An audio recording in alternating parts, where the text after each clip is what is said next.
Hello everyone, thanks for dropping by.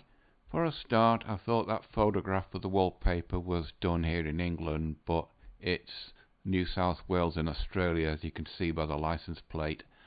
As for the car, that Aston Martin, it looks alright, but I'd have to have a look at one in real life for if I had that kind of money, if I was going to buy one or not.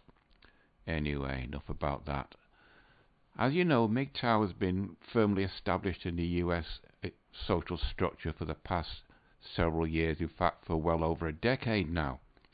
So MGTOW is now part of the establishment, and in a way it's starting to affect the US demographics, because I've found this. There's no date on this site called Future Scopes, but at the bottom it's the copyrighted to 2023, so you could say that this is for last year. And as you can see, cities to find single women, 10 US cities where women are outnumbering men.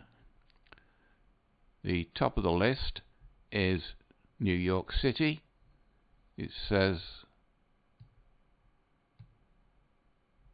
there's 210,000 more women in Los Angeles than there is guys. The largest percentage of single women compared to single men is in major metropolitan centers like New York.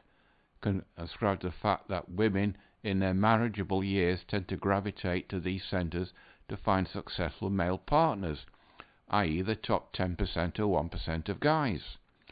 Moreover, women who are smart and successful professionals are likely to stay single longer, as they take their time choosing partners the most eligible of them, i.e. the 90-10 rule.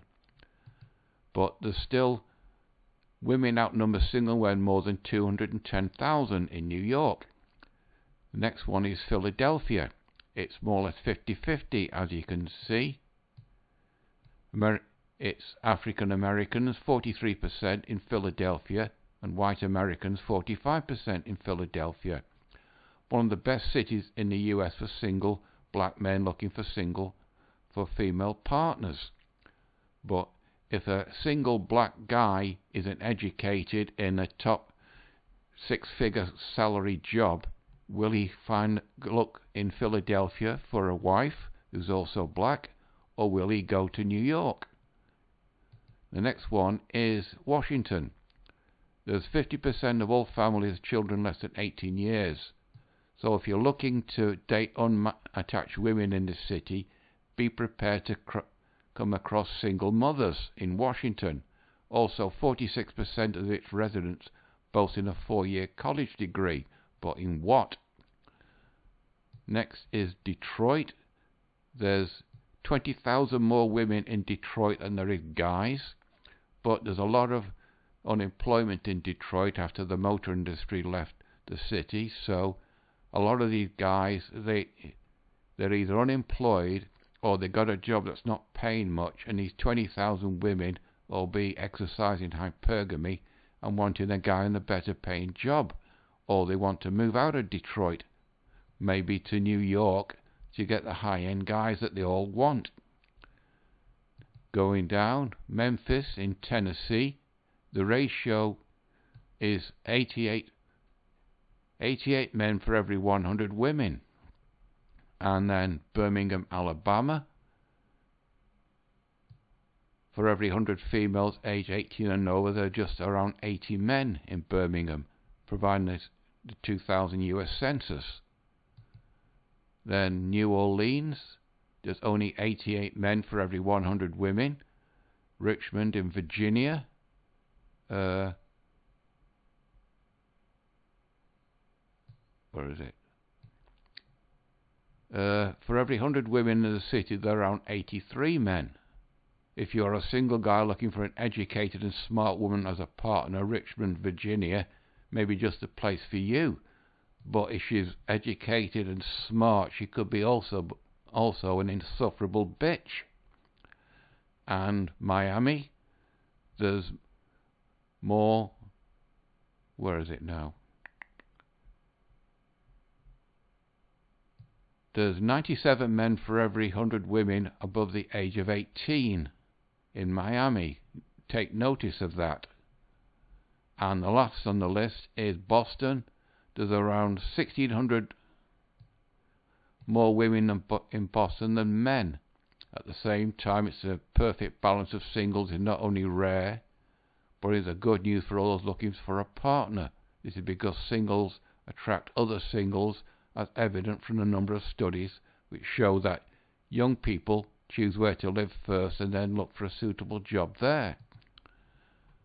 But anyway, those are the 10 cities in America where women outnumber men.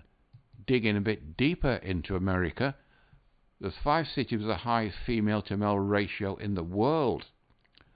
And number 5, it's Cambridge Springs in Pennsylvania. The percentage is 69.9%. The next, number 4 spot is Chowchilla in California, 70.1%. Then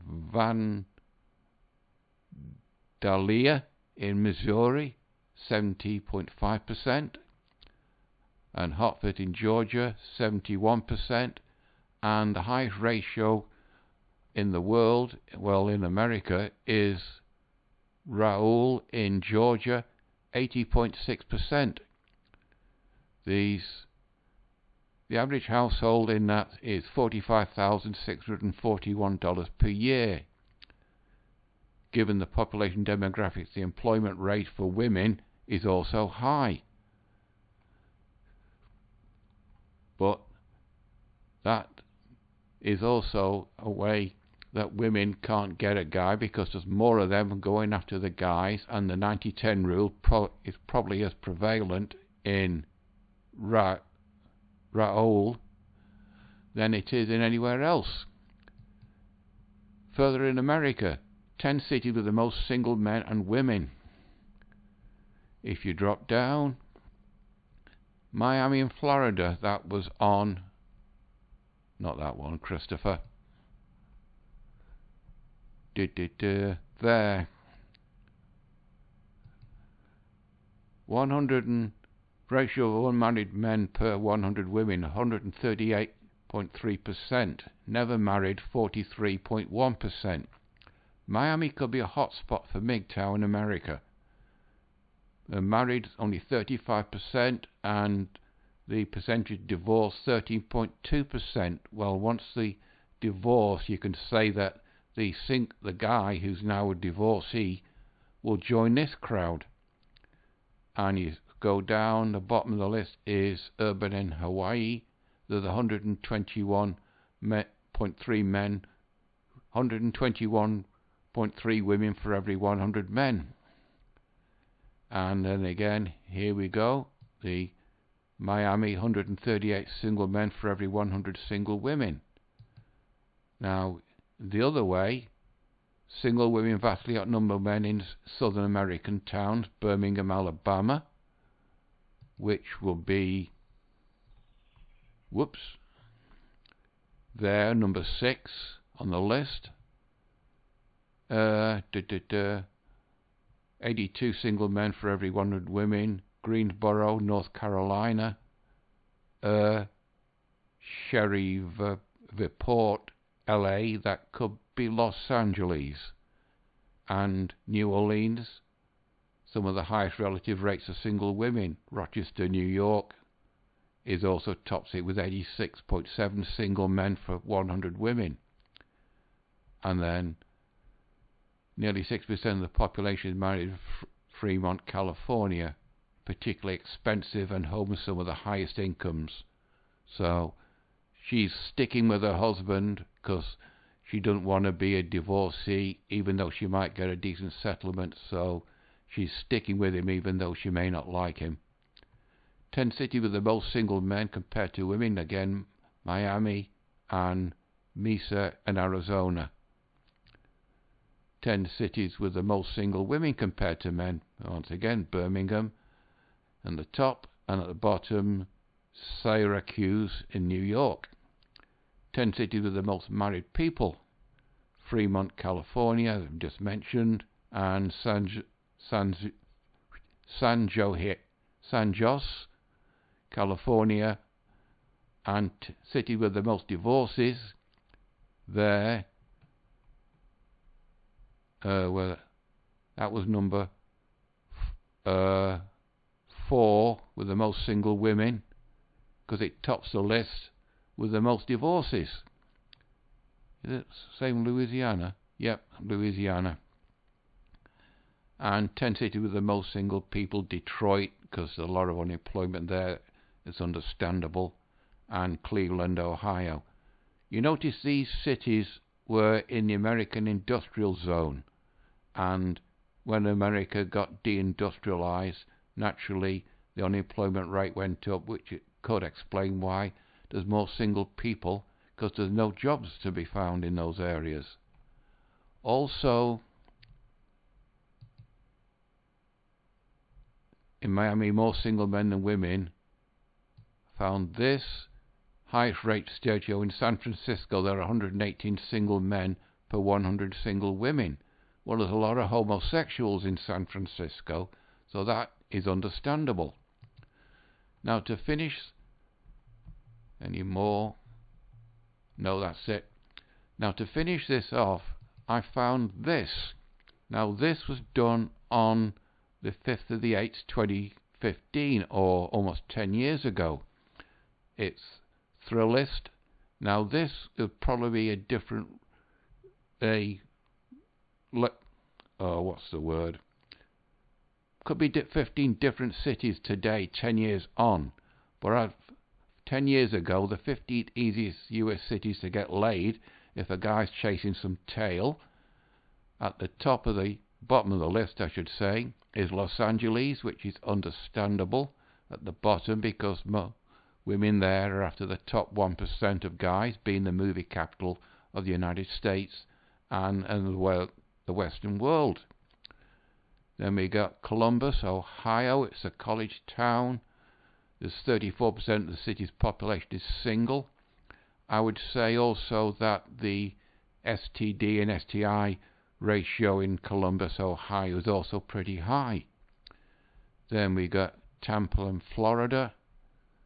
Pittsburgh. Apparently Pittsburgh has got more bars per capita in America than any other city in America. Nearly a dozen bars for every 1,000 people.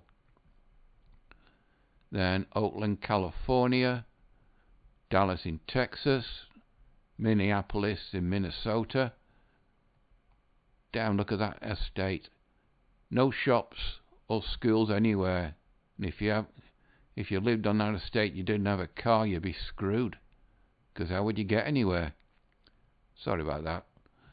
Then Houston, number 8. Boston, number 7. Philadelphia, number 6. New York, number 5. Washington, if you want to get laid, is number 4. Miami again, wrong one, Christopher. Miami, more single guys than women. More single women than guys in Miami, so Miami's pretty easy to get laid. And Atlanta in Georgia, and the top of the list 10 years ago to get laid in America was Chicago. But anyway, it seems that the MGTOW effect is having something of an effect to the demographics, as this shows. And this especially shows, and more often, more likely, this shows. Whether this will carry on or get worse, because as you know, in 2030 we've got 45% or 53% in some cases of women in America single, childless, and post-30, i.e. post-war. So as you can see, the MGTOW effect is sort of having an effect on the demographics of the United States, and I would also say also in Canada. Whether this is going to affect the US economy as such and the voting in America as such, I don't know, because the more guys that go MGTOW, there's less children being born. There's less children being born, there's less skills being required, the less children being born, the less children's clothes being required, which will affect the shopping habits of America. But anyway, I'll try and find some more for this week, next week. But for now, I think I'm on the 15-minute, maybe more mark. So, you know the routine, people. Like, dislike, comment, subscribe. It's completely up to you. But it looks like the MGTOW effect is having a dramatic effect in America, as these 3 articles have shown. Okay, till next Monday, that's it for this one. Bye-bye.